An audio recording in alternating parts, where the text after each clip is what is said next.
भाइयों और बहनों, जीवन लक्ष्य चैनल के माध्यम से हम आज अखिल विश्व गायत्री परिवार के संस्थापक पंडित श्री राम शर्मा आचार्य जी द्वारा लिखित प्रज्ञा पुराण का स्वाध्याय आरंभ कर रहे हैं। प्रज्ञा पुराण के 4 खंड हैं। हम प्रथम खंड का स्वाध्याय आरंभ करने जा रहे हैं। प्रज्ञा पुराण वर्तमान समय के अनुकूल है। वर्तमान समय की सभी लौकिक और अलौकिक समस्याओं का समाधान इसमें मिलता है। भाइयों, यूँ तो प्रज्ञा पुराण संस्कृत के श्लोकों में भी लिखा गया है, लेकिन जनसाधारण की समझ के अनुसार इसे हिंदी भाषा में छोटी छोटी कहानियों के माध्यम से समझाया गया है। आजकल के व्यस्त और भौतिकतावादी जीवन में आदमी सुख सुविधाओं के बीच रहते हुए भी आंतरिक रूप से परेशान है, अशांत है। प्रज्ञा पुराण के स्वाध्याय चिंतन मनन से व्यक्ति के विचार बदलते हैं। वह नई सोच उत्पन्न करता है और नज़रिया बदलने से ही अनेक समस्याओं का समाधान आसानी से निकल जाता है।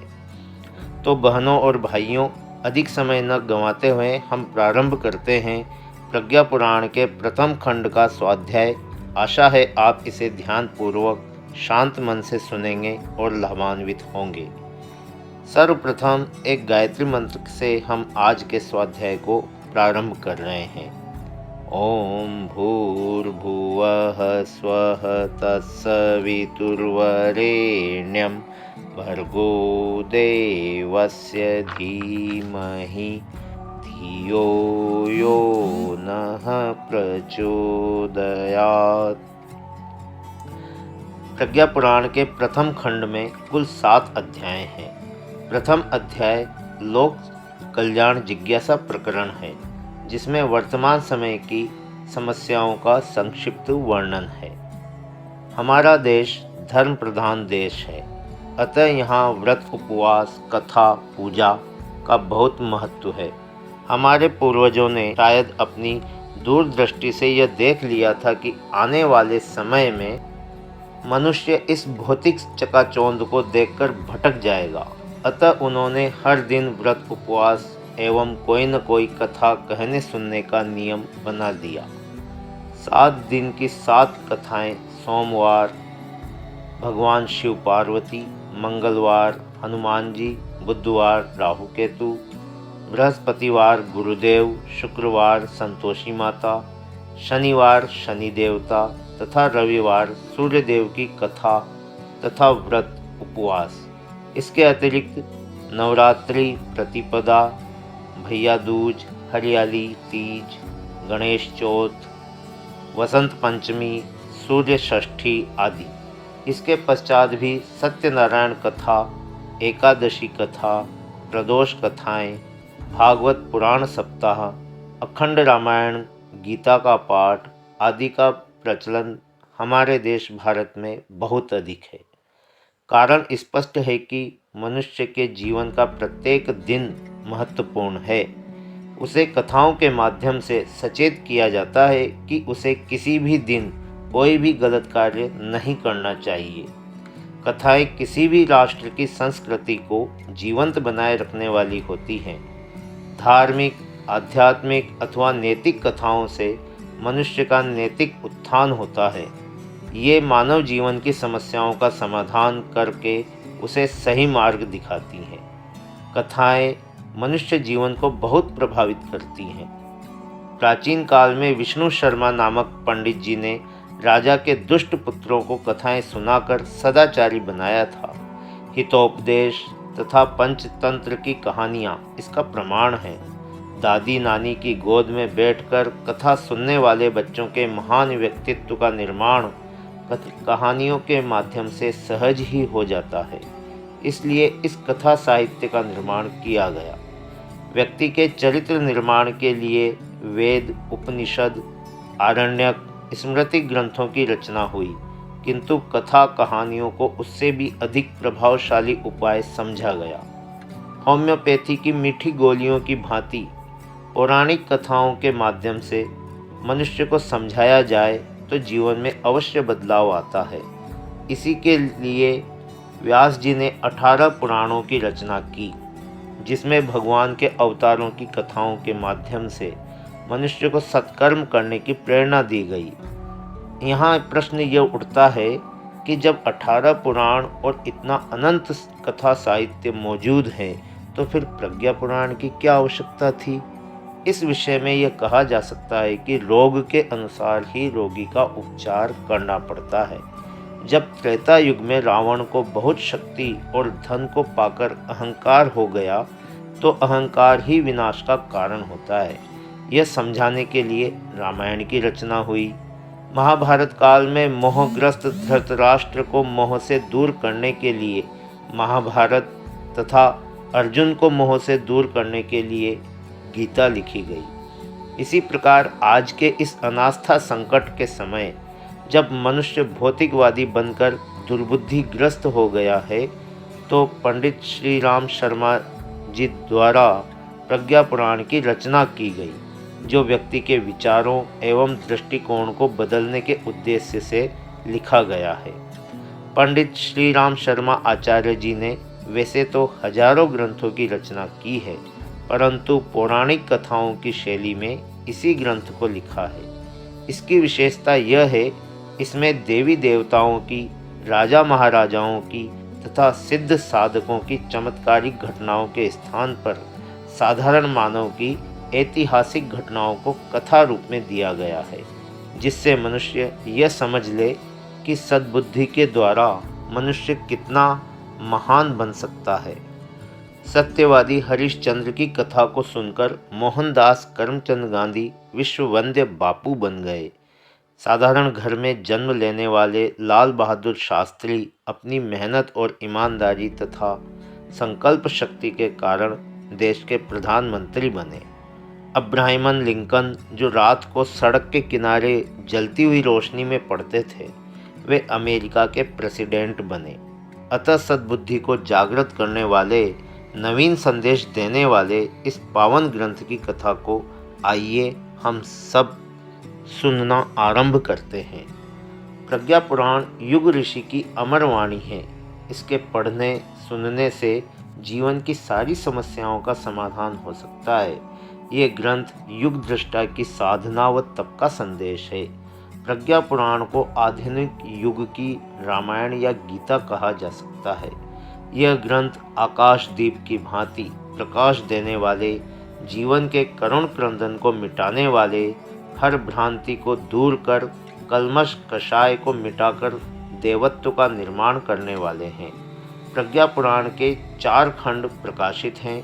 प्रथम खंड लोक कल्याण जिज्ञासा प्रकरण से प्रारंभ होता है, फिर आत्मदर्शन करा के भगवान के अनुरूप स्वरूप संयमशीलता सिखाता है तथा भक्ति भाव तथा सत्साहस जगाकर जीवन में संघर्ष का पाठ पढ़ाता है। दूसरा खंड मानव जीवन को पशुता से उठाकर देवत्व की ओर ले जाता है। तीसरे में परिवार निर्माण, नारी जागरण, शिशु निर्माण तथा वसुधैव कुटुंबकम का पाठ व्यक्ति को पढ़ाया जाता है। चतुर्थ खंड में भारतीय संस्कृति के जागरण का संदेश है। ये 4 खंड जीवन रूपी मानसरोवर के 4 किनारे हैं। इनके 7 अध्याय मानसरोवर तक पहुँचने की 7 सीढ़ियाँ हैं तथा इन 7 सीढ़ियों को पार कर मनुष्य उस अमृत का पान करता है जिसमें डूबकर मानव जीवन धन्य हो जाता है। भाइयों और बहनों, प्रज्ञा पुराण कथा का शुभारंभ देवर्षि नारद तथा भगवान विष्णु के संवाद से होता है। इस पावन कथा के मूल वक्ता विष्णु जी हैं, श्रोता नारद जी। नारद जी ने यह कथा महाकाल को सुनाई। महाकाल ने ऋषि परशुराम को और उन्होंने दादा गुरु को तथा दादा गुरु ने गुरुदेव आचार्य श्री राम शर्मा जी को सुनाई, जिन्होंने हम सब तक इसे पहुंचाने के लिए प्रकाशित करवाया। इसके मुख्य पात्र हैं देवर्षि नारद, जो देवता भी हैं और ऋषि भी। निर्विकार, निरीह, पर हित चिंतन के संलग्न वे भगवान के भी हैं और भक्तों के भी। ध्रुव प्रहलाद को भगवान के पास पहुंचाने का रास्ता बताते हैं, तो भगवान के पास पहुंचकर भक्तों की सहायता करने की प्रार्थना भी करते हैं। नारद जी डाकू रत्नाकर को ऋषि वाल्मीकि बना देते हैं। वे देवताओं के पास भी पहुंच जाते हैं। नारद जी कलयुग का क्रम देखते हुए एक बार वृंदावन पहुँचे। देखा एक युवती के पास 2 पुरुष मूर्छित पड़े हैं। दुखी युवती ने नारद जी के पूछने पर बताया, मैं भक्ति हूँ। मेरे ये 2 पुत्र ज्ञान और वैराग्य असमय ही वृद्ध हो गए और मूर्छित पड़े हैं। इनकी मूर्छा दूर करें तो मेरा दुख दूर हो। नारद जी दुखी होकर प्रार्थना करने लगे। आकाशवाणी हुई, है नारद, आपका प्रयास उत्तम है, किंतु मात्र वेद पाठ से इनकी मूर्छा दूर नहीं होगी। संतों से परामर्श करके कुछ सत्कर्म करो तो ज्ञान वैराग्य भी प्रतिष्ठापित हों। नारद जी ने तमाम संतों से पूछा, क्या सत्कर्म करें जिससे इनकी मूर्छा टूटे। कहीं समाधान न मिला। अंत में बद्री विशाल क्षेत्र में सनकादिक मुनियों से भेंट हुई। उन्होंने सारी बात सुनी तो कहा, नारद जी, आपकी भावना दिव्य है। कली के प्रभाव से मूर्छित ज्ञान वैराग्य की मूर्छा दूर करने के लिए ही ज्ञान यज्ञ की एकमात्र ऐसा सत्कर्म है जिसका प्रभाव निश्चित रूप से होगा। ज्ञान यज्ञ के लिए वेदादि का उपयोग भी ठीक है, पर कली में बोधगम्य न होने से उसका प्रभाव कम होता है। अतः आप कथा माध्यम से ज्ञान यज्ञ करें, यह निश्चित रूप से सफल होगा। नारद जी सनत कुमारों के साथ गंगा के किनारे आनंद वन में गए। वहाँ पवित्र वातावरण में उन्होंने ज्ञान यज्ञ का कथा दृष्टांतों के माध्यम से धर्म धारणा के विस्तार हेतु शिक्षण का शुभारंभ किया। उनकी इस सक्रियता से ऋषियों को भी प्रेरणा मिली एवं उन्होंने भी सद्ज्ञान विस्तार का पुण्य परमार्थ करने का निश्चय किया। ऐसा कोई शास्त्र नहीं, कोई ग्रंथ नहीं जिसमें नारद जी की चर्चा न हो। वे हर कथा के सूत्रधार हैं। वे राम के भी हैं, रावण के भी, कृष्ण के भी हैं और कंस के भी। कंस उनसे राय लेता है, देवकी के किस पुत्र को छोड़ दूं, किसको मारूं। ऐसे महान देवर्षि को मुख्य पात्र बनाकर प्रज्ञा पुराण का शुभारंभ किया गया है। आइए देवर्षि नारद की विशेषताएं हम जानते हैं। देवर्षि नारद भगवान के अनन्य भक्त हैं। वे सदैव परहित की चिंता में ही लगे रहते हैं, इसलिए वे भगवान के पास कभी भी कहीं भी जा सकते हैं। प्रज्ञा पुराण के प्रथम श्लोक में देवर्षि की 4 विशेषताएं अंकित हैं। लोक कल्याण कृत अर्थात लोक कल्याण के भाव में संलग्न। कथा भी लोक कल्याण के लिए ही लिखी जाती है, स्वार्थ के लिए नहीं। दूसरा, धर्म धारणा के संप्रसारक। धर्म में व्याप्त भ्रांतियों को दूर कर सच्चे धर्म का प्रसार करने वाले। तीसरा है व्रती यायावर। एक स्थान पर नहीं बैठते, घूमते रहते हैं दीन दुखियों की तलाश में। 2 घड़ी से कहीं अधिक नहीं रुकते। अव्याहत गति, किसी भी समय कहीं भी जा सकते हैं। इन समस्त विशेषताओं से विभूषित होने के कारण देवर्षि भगवान को बहुत प्यारे हैं। इनके विषय में पुराणों में अनेक कथाएं हैं। एक ऊंची पहाड़ी पर एक मंदिर था। उस मंदिर की मूर्ति ने एक दिन सामने वाली पगडंडी से सहानुभूति दिखाते हुए कहा, बहन, तुम कितना कष्ट सहती हो, यहाँ आने जाने वाले लोगों का बोझ उठाती हो, यह देखकर हमारा जी भर आता है।